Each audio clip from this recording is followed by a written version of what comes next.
Hello food lovers, welcome to our channel. నేను మీ రాణి ఎరంశెట్టి.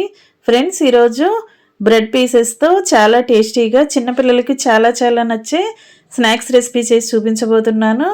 చాలా tasty recipe అండి. చాలా సింపుల్ కూడా, తక్కువ ఇంగ్రీడియంట్స్తోని అప్పటికప్పుడే చేసుకోవచ్చు. ఆ ప్రాసెస్ అంతా చూద్దాం.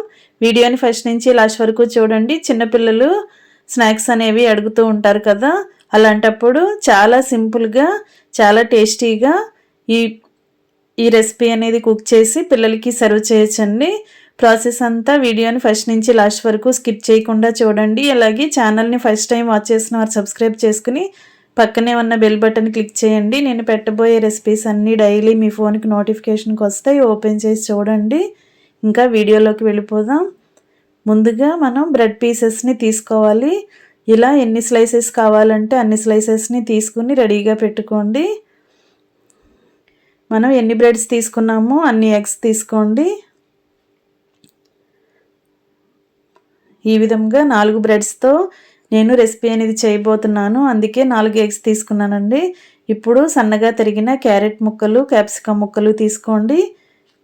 వీటిని పక్కన పెట్టుకున్నాం కదా. ఇప్పుడు ఒక్కొక్క బ్రెడ్ని తీసుకుని నేను చూపించే విధంగా ఏదైనా బౌల్తో కానీ గ్లాస్తో కానీ ఇలా కట్ చేసుకోండి. మధ్యలోకి కరెక్ట్గా రౌండ్గా కట్ అవ్వాలి. ఈ విధంగా కట్ చేసుకోండి. బ్రెడ్ అనేది 4 సైడ్స్ కూడా కరెక్ట్గా ఉండాలి. మధ్యలో పీస్ మాత్రమే మనకి కట్ అవ్వాలండి. ఈ విధంగా కరెక్ట్గా కట్ చేసుకోండి. ఇలా గ్లాస్ కానీ బౌల్ కానీ బోర్లించి మనకి గట్టిగా ప్రెస్ చేస్తున్నట్లయితే చక్కగా రౌండ్గా కట్ అవుతుంది. ఈ విధంగా మనం తీసుకున్న బ్రెడ్స్ అన్నీ కూడా ఇదేలా కట్ చేసి తీసుకోండి. వీటిని పక్కన పెట్టుకోండి.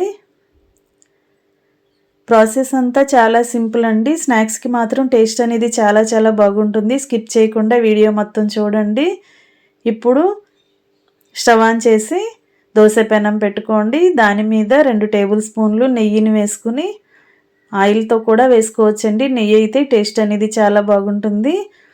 వేసుకున్నాం కదా. ఇప్పుడు మనం కట్ చేసి పెట్టుకున్న బ్రెడ్ని అలా పెట్టుకుని దాని మధ్యలోకి ఎగ్ని బ్రేక్ చేసి వేసుకోండి.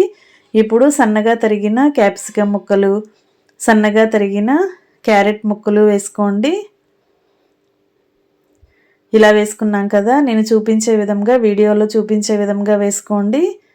ఇప్పుడు చిటికెడు సాల్ట్ని తీసుకుని బాగా స్ప్రింకిల్ చేయండి. అలాగే బ్లాక్ పెప్పర్ పౌడర్ అండి, అది కూడా కొంచెంగా తీసుకుని వేసుకోండి. ఇలా ఎగ్ మొత్తానికి కూడా స్ప్రెడ్ అయ్యేలా స్ప్రింకిల్ చేయండి. సాల్ట్, పెప్పర్ పౌడర్ వేసాం కదా. ఇప్పుడు కారం వేస్తున్నాను.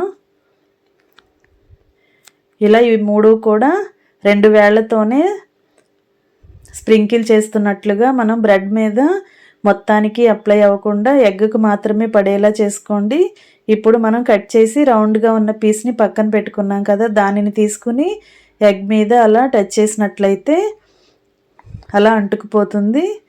ఈ విధంగా చేసుకోండి. మరొక టేబుల్ స్పూన్ నెయ్యిని తీసుకుని బ్రెడ్ పైన అంచుల వరకు కూడా అప్లై చేయండి. ఇప్పుడు బాగా కింద వైపున బాగా ఫ్రై అయిన తర్వాత వెనుక వైపు కూడా ఫ్రై చేయండి. డీప్ ఫ్రై చేయాల్సిన పని లేదండి. చాలా సింపుల్గా టేస్టీగా 2 టేబుల్ స్పూన్లు ఆయిల్తో కానీ నెయ్యితో కానీ ఈ రెసిపీ అనేది కంప్లీట్ అయిపోతుంది. ఇలా 2 వైపులా కూడా కరెక్ట్గా క్రిస్పీగా ఫ్రై అయిన తర్వాత తీసి ప్లేట్లో పెట్టేసుకోండి. ఇదే విధంగా మరొక బ్రెడ్ని చూద్దాం. సేమ్ ఇదే ప్రాసెస్తో నెయ్యిని 1 స్పూన్ వేసుకొని అది కరిగిన తర్వాత మనం కట్ చేసి పెట్టుకున్న బ్రెడ్ని నేను వీడియోలో చూపించిన విధంగా పెట్టుకోండి. మనం ఫస్ట్ బ్రెడ్ని ఫ్రై చేసినప్పుడు ముందుగా బ్రేక్ చేసి ఎగ్ని బ్రేక్ చేసి వేసాం కదా, తర్వాత వెజిటబుల్స్ వేసాం.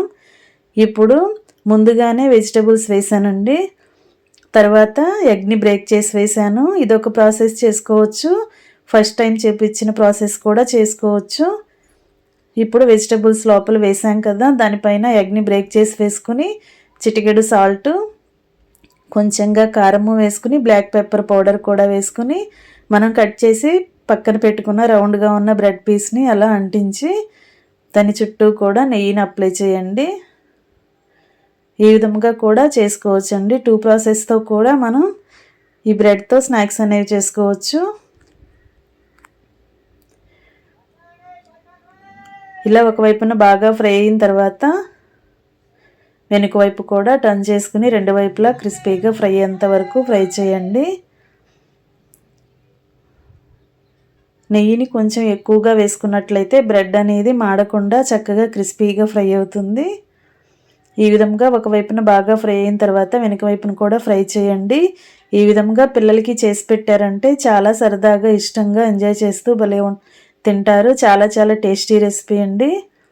మనం ముందుగా వెజిటబుల్స్ వేసుకుని దానిపైన ఎగ్ వేసాం కదా, ఇప్పుడు మనం టర్న్ చేసినప్పుడు బ్రెడ్ మీద అలా వెజిటబుల్స్ అన్నీ కనిపిస్తూ కలర్ఫుల్గా ఉంది.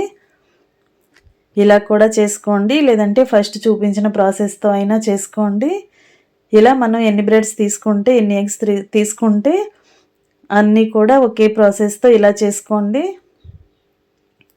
ఇంకా రెడీ అయిపోయండి చాలా టేస్టీగా క్రిస్పీగా ఉండే బ్రెడ్ స్నాక్స్. మీ అందరికీ కూడా వీడియో నచ్చినట్లయితే లైక్ చేయండి, ఛానల్ని సబ్స్క్రైబ్ చేసుకుని పక్కనే ఉన్న బెల్ బటన్ క్లిక్ చేయండి. మీరు కూడా కుక్ చేసి పిల్లలు స్కూల్ నుంచి వచ్చేసరికి వారికి ఇలా సర్వ్ చేయండి. చిన్నపిల్లలే కాదండి, పెద్దవారు కూడా టీ టైంలో చక్కగా ఈ స్నాక్స్ అనేవి ప్రిపేర్ చేసుకుని ఎంజాయ్ చేస్తూ సర్వ్ చేసుకోవచ్చు. ఇలా కట్ చేసుకుని పీసెస్గా చేసుకుని సర్వ్ చేసుకుంటే చాలా చాలా టేస్టీగా ఉంటుంది. చాలా హెల్తీగా టేస్టీగా ఉండే స్నాక్స్ రెడీ అయిపోయాయి కదా. మీరు కూడా కుక్ చేసి పిల్లలకి సర్వ్ చేయండి. ఛానల్ని సబ్స్క్రైబ్ చేసుకోండి, పక్కనే ఉన్న బెల్ బటన్ క్లిక్ చేయండి. నేను పెట్టబోయే రెసిపీస్ అన్నీ డైలీ చూడండి. సింపుల్ ప్రాసెస్తో టేస్టీ రెసిపీస్ని చూపిస్తాను. అన్నీ కూడా మన ఇంట్లో ఉన్న ఇంగ్రీడియంట్స్తోనే చేసుకోవచ్చండి. మీరు కూడా ఈ విధంగా కుక్ చేసి పిల్లలకి సర్వ్ చేయండి. వెజిటబుల్స్ అనేవి హెల్తీగా మనం ఎన్ని వెజిటబుల్స్ అయినా కూడా డిఫరెంట్ టైప్స్ వెజిటబుల్స్ కూడా వాడుకోవచ్చు. Thanks for watching. నేను మీ రాణి ఎర్రంశెట్టి.